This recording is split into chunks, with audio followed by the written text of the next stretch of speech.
Baiklah, saya tidak mau berpanjang lebar. Ya, talk show kita atau bincang-bincang kita, ngobrol santai kita hari ini kita bagi dua sesi.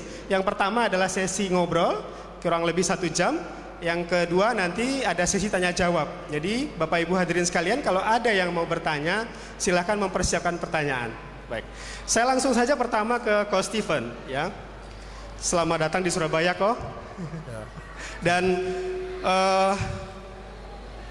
kita kepengen tahu nih, Ko, kira-kira bagaimana sih kisahnya dahulu Ko Steven sampai menjadi seorang frater atau pendeta itu. Silakan, Ko. Assalamualaikum warahmatullahi wabarakatuh.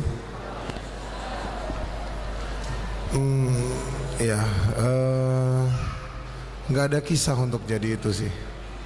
Jadi itu sudah semacam didorong sama orang tua waktu SD. Jadi saya kelas 1 SD sampai kelas 9 kalau sekarang ya.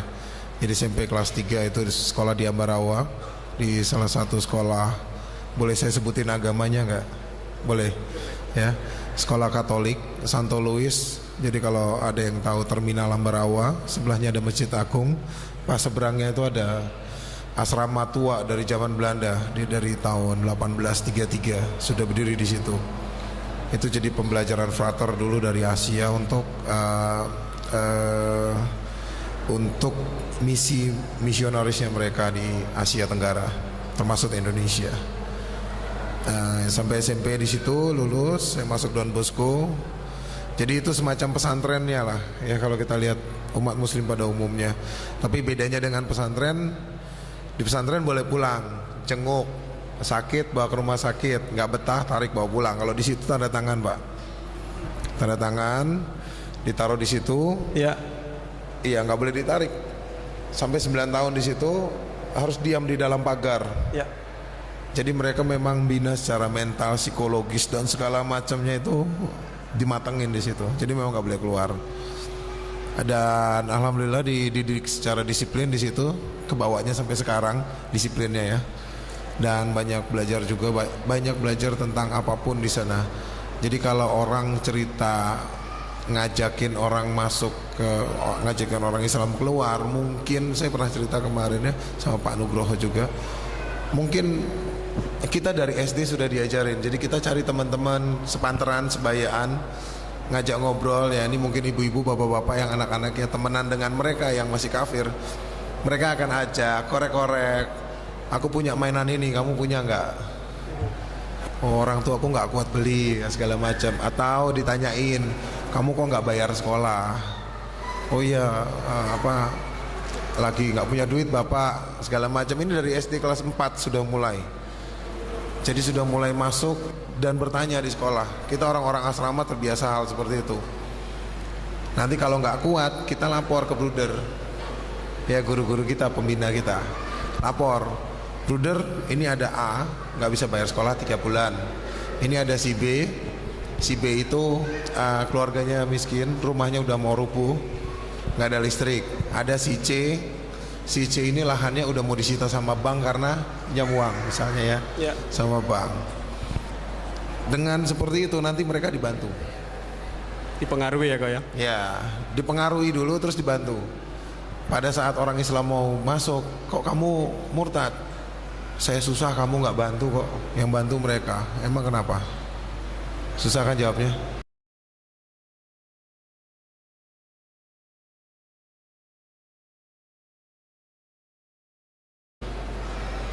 Itu tahun 80-an. Itu saya masih 10 tahun. Ya, sekitar seginilah. Ya. Itu sudah dibiasakan. Jadi kalau orang bilang cerita misionaris, kristenisasi, buat saya pribadi itu bukan hal yang aneh. Saya dulu bukan pelakunya, tapi saya orang yang ada di lapangan. Orang yang ada di lapangan bersentuhan langsung melalui anak-anaknya. Saya nggak datengin ibu bapaknya, ngapain? Nggak usah. Anaknya juga bocor semua kok informasi.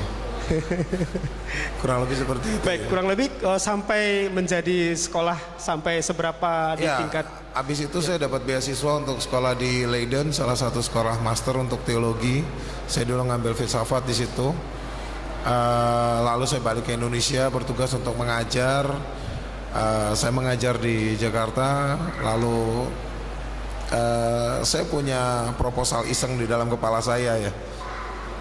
Saya coba nggak menarik orang Islam masuk Katolik, tapi mengeluarkan Islam dari Islamnya. Mengeluarkan orang Islam dari Islamnya. Ajak ngobrol aja. Saya orang filsafat, jadi enak aja ngobrolnya, nyantai, diarahkan, kita ngatur alurnya. Kayak Sudah berapa banyak yang berhasil? Alhamdulillah waktu itu.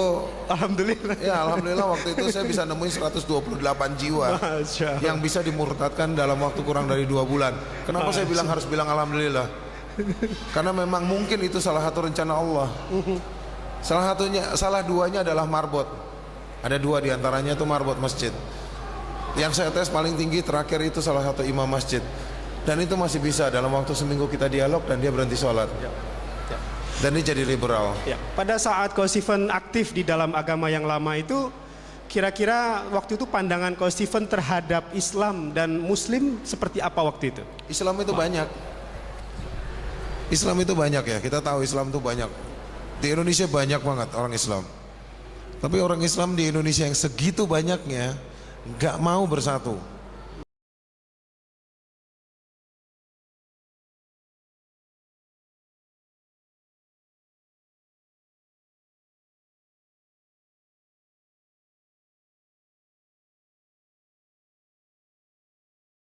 Waktu itu dan nggak mau belajar. Udah saya datang pengajian kayak tadi ya sambutan, datang pengajian ngaji, sering ngaji pulang. Dah. Kalau Kohani punya cerita lebih lucu pak, Jumatan pulang Jumatan berantem. Nanti dia yang cerita. Itu seru. Jadi Jumatan tidak memberikan esensi apapun terhadap sholat, tidak memberikan esensi terhadap keimanan seseorang. Itu luar biasa rusaknya pak. Kembali tadi kenapa alhamdulillah 128 orang itu menjadi murtad. 128 orang yang murtad membuat banyak saudara mereka imannya jadi lebih baik. Bisa jadi mereka itu jalan aja. Waktu itu saya masih kafir waktu itu juga. Jadi ada yang adiknya datang ke saya, anaknya datang ke saya, protes, kenapa ayah saya kamu murtadkan? Saya nggak murtadin dia yang mau murtad. Kamu urusan sama orang tua kamu sendiri. Akhirnya anaknya belajar Islam jauh lebih baik. Dan saya ketemu beberapa keluarga mereka yang sekarang Islamnya jauh lebih baik. Dan itulah jalan mungkin. Ya salah satu hadis menyebutkan ya kan sepanjang hidupnya dia melakukan amalan surga, menjelang kematian dia mengerjakan amalan neraka dan masuklah dia ke dalam kemungkaran. Ada yang juga begitu sebaliknya ya, seorang pelacur yang memberi minum seekor anjing, jamin sama Allah masuk surga. La haula wala quwata illa billah. Cuma Allah yang punya rencana terhadap semua itu. Nah, berlanjut sampai saya di Leiden, pulang ke Indonesia, saya ngajar dan apa yang saya lakukan itu ternyata memotivasi saya untuk orang Islam itu ternyata kurang mengerti dengan agamanya. Coba saya masuk Islam coba ya, jadi iseng. Ya. Kenapa saya masuk Islam? Ya. Iseng. Ya. Itu biar nggak banyak pertanyaan sebenarnya. Jawabannya ringkas. Karena isengnya itu coba saya mau masuk Islam. Saya masuk Islam, saya jujur aja waktu itu coba-coba. Saya tes case 6 bulan. Kalau nggak berhasil saya balik lagi. Saya masih tetap aktif kok di pelayanan ya, di paroki Jakarta Utara saya masih aktif. Orang nggak ada yang tahu saya masuk Islam. Ya kan, saya coba lagi tes, coba jalanin, coba belajar, coba baca, coba untuk mengerti. Sholat zuhur bisa 3-4 kali karena saya pengen tahu apa sih enaknya orang bilang orang sholat tuh enak. Ya, jadi waktu itu Coach Stephen betul-betul cuman iseng begitu ya? Ya iseng aja. Iseng aja pengen tahu gitu ya? Ya, curiosity. Mungkin anak kayak sepantaran saya waktu dulu ya. Waktu muda sama itu. Kan, mungkin penasarannya banyak. Ya, baik kalau saya boleh tanya, setelah iseng kemudian ikut-ikutan gitu, sebenarnya lebih jauh kebenaran apa yang kemudian Coach Stephen temukan di dalam keisengan itu? Islam. Kok sekarang kemudian menjadi seorang Muslim yang insya Allah soleh gitu ya? Masya Allah. Ya. Belum pak. Jadi Islam itu kalau ada yang bertanya kepada kita semua yang umat muslim mu'alaf maupun yang muslim yang sudah sejak dari awal muslim, pada saat orang bertanya kenapa kamu tetap di Islam, apa yang bikin kamu bangga jadi orang Islam, satu-satunya agama di dunia ini ya, paling tidak agama yang saya kenal itu ada 92 agama yang saya sudah pernah tahu isinya. Hanya Islam yang punya satu Tuhan, absolut, tidak tergambar, tidak terbentang, tidak ada awalan, tidak ada akhiran, dan tidak bisa diraba oleh manusia akal sehat. Secara akal sehat itu paling logis. Kenapa? Kalau kita bisa menggambarkan Tuhan kita, itu hilang keesaan Dia, hilang kemahakuasaan Dia. Apa yang nggak kita bisa gambar? Kita punya salah satu tetangga galaksi aja kita bisa gambarin loh, di luar Bima Sakti. Berarti itu masih ecek-ecek. Manusia masih bisa menalar. Nah, jadi, itu salah satu hal yang paling faktor yang paling utama. Allahnya itu sangat berbeda. Tidak bisa digambar. Nggak bisa digambarkan. Nggak ada gambaran tentang Allah.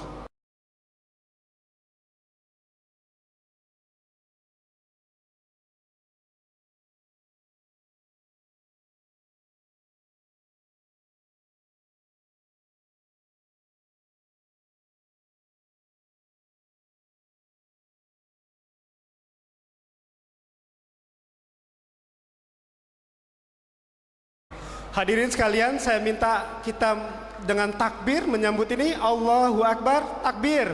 Allahu Akbar, terima kasih. Jadi memang Islam itu Tuhannya tidak bisa digambar ya. Nggak ada, nggak tergambarkan, dan orang nggak bisa menebak seperti apa.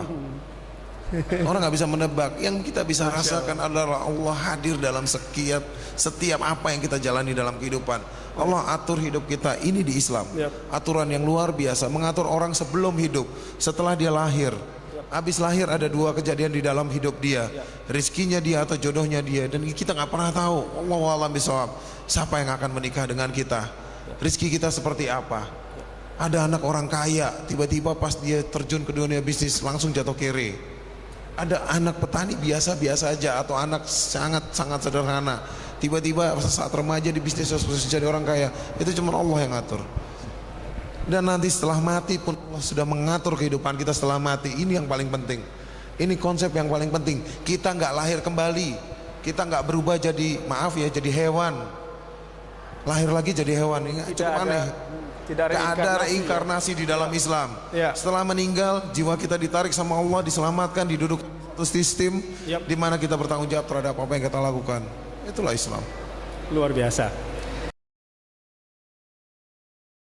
Ajari Islam begitu. Nah, kami juga kepengen tahu bagaimana tanggapan dari keluarga kok. Ya, silakan kok.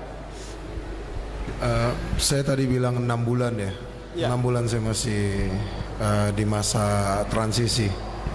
Jadi sampai setelah akhirnya saya tetapkan saya ada di mana, akhirnya saya baru bicara ke papi saya. Jadi kebetulan papa saya masih aktif di PGI.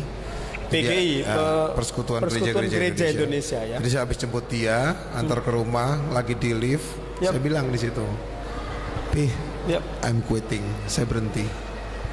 Berhenti dari apa? Saya resign. Dari gereja? Enggak, frater tuh nggak ada acara resign. Kok kamu resign? Emang boleh? Nggak tahu. Tapi saya rasa saya pasti bisa resign. Kenapa? Alasannya dia agak happy karena dia Protestan, saya Katolik. Saya ini titipan dari nenek saya, suruh Katolik. Yang ikut Katolik. Ya, mamiku dulu Katolik, dimasukin Protestan sama papi. Papi janji ke nenekku untuk cucu pertama harus Katolik. Dia senang loh, mau ke gereja saya, kan baptis lagi kan. Nanti saya atur katekisasinya. Oh enggak. Asumsinya begitu ya? Ya, dia nggak menduga apa yang akan saya omongin di dalam lift. Ting, lift kebuka, masuk, lanjut di dalam berduaan doang. Saya tinggal di lantai 27, apartemen Red Top di Jakarta Pusat, Pecenongan. Pas di lift baru saya bilang, enggak saya berhenti dan saya keluar. Saya berhenti jadi frater dan saya keluar dari Katolik, dari keimanan Katolik. Saya mau mencoba agama yang lain. Waktu itu pemilihan kata-katanya salah, saya jujur aja. Saya masuk Islam.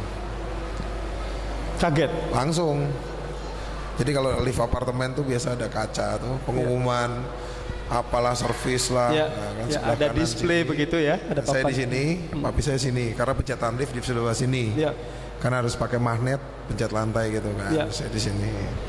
Ah, dari mana datangnya tuh kepukul di sini nih. Nah ini ke kaca.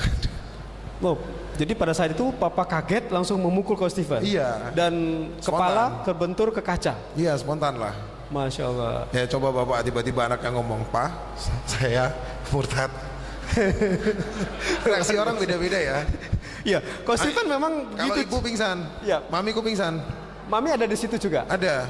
Masya Allah. Jadi Coach Steven ini memang caranya ya, jadi di lift ya, papa juga belum tentu siap untuk mendengar berita besar, langsung ditodong begitu saja ya. Salah sih. Jadi Salah ya. akhirnya Salah. ditampar kena kaca dan berdarah. Ya, jahit Pak. Ini di sini ada Dijahit? jahitannya. Ya. Oh, ada Masih luka ada di 7. kepala sini. Saya sengaja tutupin aja, udah nggak pengen lihat-lihat lagi. Kalau ngeliat nginget, Lihat nginget malas masuk lift. Nah jadi setelah itu ya saya lari ke rumah sakit karena bocor kan. Saya turun lagi, saya lari ke rumah sakit Husada di Jakarta. Terus dijahit lah ya, pokoknya proses lah ya, medis. Dijahit nggak? Berapa jahitan? 7 jahitan. Masya Jadi Allah.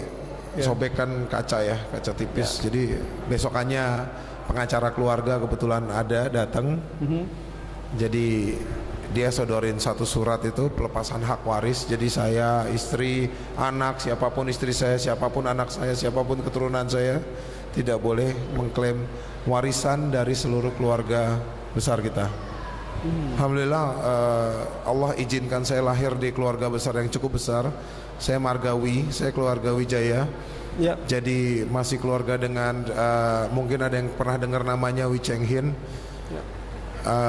Michingsha, bosnya Jarum, Wings, bersaudara. Ya. Jarum bersaudara. Jarum, jadi ya udah, pokoknya itu dilepas, dikeluarkan. Saya waktu itu juga nggak mau pusing ya, karena saya terbiasa hidup di keluarga, hidup di lingkungan Katolik yang sudah terbiasa dengan hidup sederhana, simple, segala macam. Ya, jadi rela menandatangani surat Tanda tangan aja. ahli waris itu Tanda demi tangan Islam. pelepasan hak waris ya sudah, saya bilang, Om saya masih nanyain itu pengacara ya. Ya kamu yakin mau tanda tangan? Ya kenapa enggak? Ya. Apalagi yang saya harus tanda tangan untuk meyakinkan papi bahwa saya udah keluar dari Katolik. Ya, yang menarik buat saya adalah kenapa Coach Steven rela dan ikhlas meninggalkan begitu banyak kemudahan duniawi ya. Saya seorang Katolik yang benar-benar dididik dari kecil secara Katolik, Pak. Yap. Dari kecil saya dididik secara Katolik. Iman saya 100% di Katolik dulu. Ya. Tidak main-main. Ya. Makanya begitu saya masuk Islam, saya nggak pernah harus menghujat agama itu. Ya. Karena dulu saya pernah beriman di dalamnya dengan sungguh-sungguh. Ya. Setelah saya masuk Islam, saya nggak pikir itu penting untuk menghujat mereka. Kalau ada yang ngajak dialog, saya ajak ketemunya di gereja mereka. Di gereja mereka. Di gereja mereka. Nggak perlu dialog, diundang di kampus, saya nggak akan datang. Kalau perlu di gereja mereka, karena itu akan datangin manfaat. Saya berapa kali dialog di gereja mereka dan alhamdulillah banyak orang yang masuk Islam. Dan mereka mau ya, Coach Steven masuk gereja mau. Saya udah di band di beberapa gereja Pak di Jakarta. Ada foto saya di print hitam putih, ditaruh pos security. Orang ini jangan masuk. Akhirnya tidak boleh masuk. Ada beberapa gereja. Karena saya tukang nyusup juga, masuk ke kantin. Kebetulan muka saya kalau ini saya lepas semua ya. Ini aksesoris ini saya lepas. Pakai kaos sama celana jeans. Butan udah pernah lihat saya pakai jeans ya, pakai kaos. Ya. Nggak akan kelihatan. Saya masuk ke gereja mereka nggak akan tahu. Apalagi saya duduk bareng mereka shalom. Sehat hari ini, sehat. Wah, senang sekali ya. Bisa bangun pagi ini, duduk, diskusi dimulai. Target saya siang dia ikut saya ke masjid. Buat kita juga agak aneh kok ya. Dari nama juga sudah Steven, Kristianto, Natalia begitu, tapi muslimah begitu ya. Dan apalagi Coach Steven gitu. Udah ya apa namanya, kita kenal ya sipit begitu ya, tapi pakai gamis begitu ya. Jadi luar biasa. Saya harus transformasi. Saya bukan untuk penampilan, tapi memang harus transformasi menunjukkan identitas saya sebagai Muslim. Betul. Saya di Jakarta kalau main ke mall kadang-kadang ya pakai begini. Masya Allah. Jalan. Kalau Masya lagi Allah. sama-sama teman-teman Saudi saya jalan, ini saya buka dan saya pakai jalan seperti mereka. Masya Allah. Dan pada saat saya harus menyusup, saya buka semua, saya pakai kaos, saya pakai celana jeans, masuk ke lingkungan mereka. Kok kembali ke orang tua tadi kok. Papa begitu, mama juga protes ya. Dan bagaimana dengan keluarga yang lain dan bagaimana lanjutan ceritanya? 3 tahun saya di luar rumah sampai saya dapat diizinkan Allah untuk masuk untuk umroh tahun 2003. Baru saya pulang minta maaf dan itu berjalan sampai 2012 dari tahun 2000. Artinya ya, nggak ada komunikasi. Tapi memang Allah mungkin mengetes dengan cara seperti itu. Mungkin harus bersabar lebih banyak ya. Jadi ya dia udah ngalamin. Ya, maaf yang lain pasti ngalamin dan mungkin masih ada yang musuhan. Kayak Kohani ini masih Kohani musuhan. lebih. Dia 2 tahun masuk Islam 2-3 kali ya berarti kok ya. Diusir dari rumah. Masih dicecelin daging yang nggak jelas. Kita dengar nanti dari Kohani seperti apa ya. Itu ada ceritanya itu luar biasa. Cuman kita ini masih tergolong beruntung. Ya. Saya tidak disiksa sama orang tua saya. Tapi dipukul. Ya waktu itu ya spontan lah Pak. Tadi Spontan, saya contohin. sekali aja ya. Coba Pak, anaknya tiba-tiba datang, murtad begitu aku ya. murtad masuk gereja api ya. Gitu. Nah kan, sama itu reaktif. Itu reaktif. Betul. Itu reaktif. Itu nggak aneh. Cuman setelah itu tidak ada ya. Banyak mualaf di luar sana yang saya paling tidak 8 orang sudah saya tangani itu mati di tangan keluarganya sendiri. Masya Allah.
Mati di tangan keluarganya sendiri, disiram air keras. Ada yang untung masih selamat yang di Kuningan. Jadi pas dia masuk Islam disiram pasir panas, matanya rusak 80%, tangannya jadi kebakar berat ya, jadi nyatu gitu kulitnya.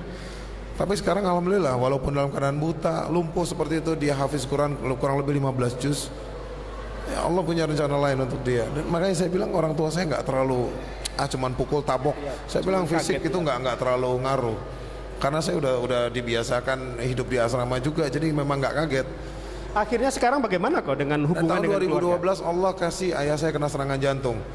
Pada saat itu saya bantu dia dan dia bilang saya mau berobat sama kamu. Yang penting saya ajak ke Malaka, Malaysia. Oke, yang penting kamu bukan orang Indonesia, bukan orang Melayu yang megang. Oh fine. Ya. Saya telepon beberapa teman, oke, pi India nggak apa-apa. Ya. Pi satu orang Chinese Singapura nggak apa-apa. Diobati di Malaysia. Di pasang ring Pak. Iya pasang ring. Ya. Ring Jantung. 5 biji. Ya. Pasang ring, setelah bangun dari tidur bius selesai. Bangun selesai aja ngomong sebentar, sadarin kan kita cek kesadaran. Datanglah tuh 2 orang. Dokternya. Oh, ya. Mau cek kan, satu spesialis bedah, ya. satu spesialis jantung. Ya. Masuk ruangan, assalamualaikum warahmatullahi wabarakatuh, pelukan biasa ya. Cuman kiri kanan, yang satu kebetulan ketua Mualaf Center di Penang di Malaysia. Masya Allah. Yang satu ketua Mualaf Center di Sarawak. Ya. Saya undang ke situ, mereka kasih fasilitas saya tinggal di situ, mereka operasi free, rumah sakit free.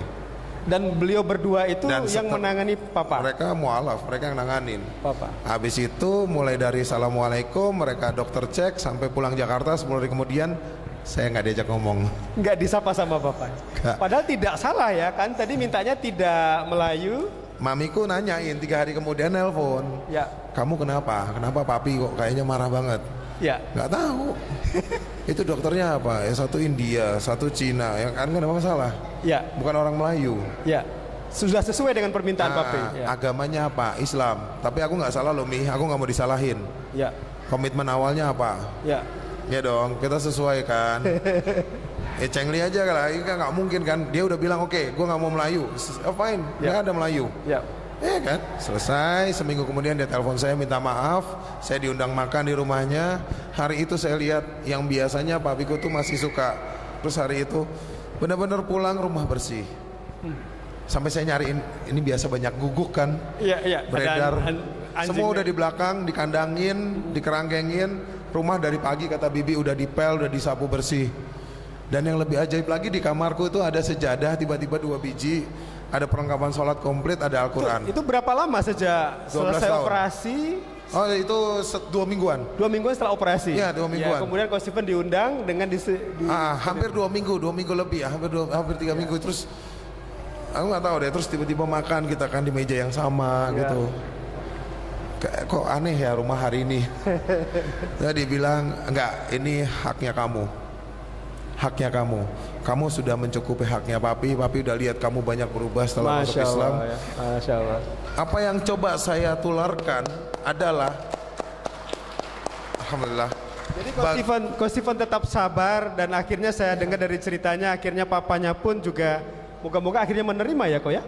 Sudah hari ini sudah. Kok ini saya kesini tadi pagi saya ceritain. Maaf ya aku nggak bisa nganterin gereja hari ini, aku ada di Surabaya. Dan di Masjid Al-Akbar. Ya saya bilang ya saya di Masjid Al-Akbar, dia nggak tahu Pak. Oh nggak tahu. Dia nggak tahu.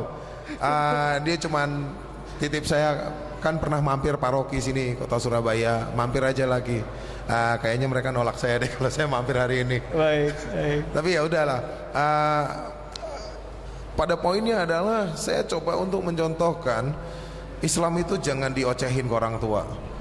Tunjukkanlah kamu mualaf, tunjukkanlah. Belum berani ngomong, gak usah ngomong.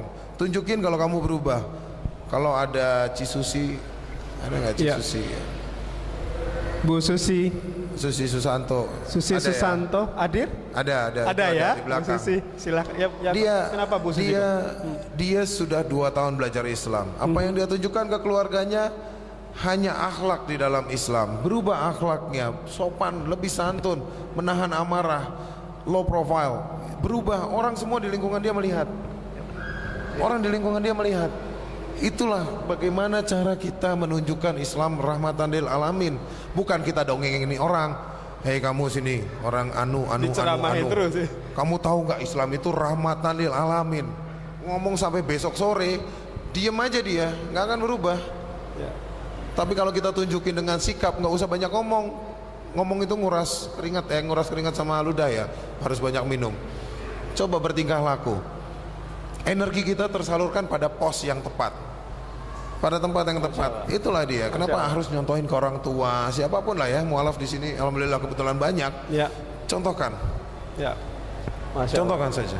Jadi betul-betul tidak dengan banyak ceramah begitu ya kok ya. Tapi ditunjukkan terutama kepada orang tua ya. Jangan sampai orang tua diceramahi mungkin begitu ya. Baik. Sejelek-jeleknya orang tua nggak bakal bunuh kita, ada sih, cuman nggak semuanya lah itu. Bagaimana dengan mama? Kebetulan mami itu salah satu yang bersama-sama dengan Pak Riaji. Jadi membuat Tiberias di Indonesia. Jadi mereka satu geng ya. Dulu awal marah, ngambek, tapi cepat mencair dengan Coach Steven. Karena ibu ya. Ibu lebih. Biar gimana juga ibu lebih cepat lah. Alhamdulillah. Kebayang ya, anak pertama begitu. Alhamdulillah.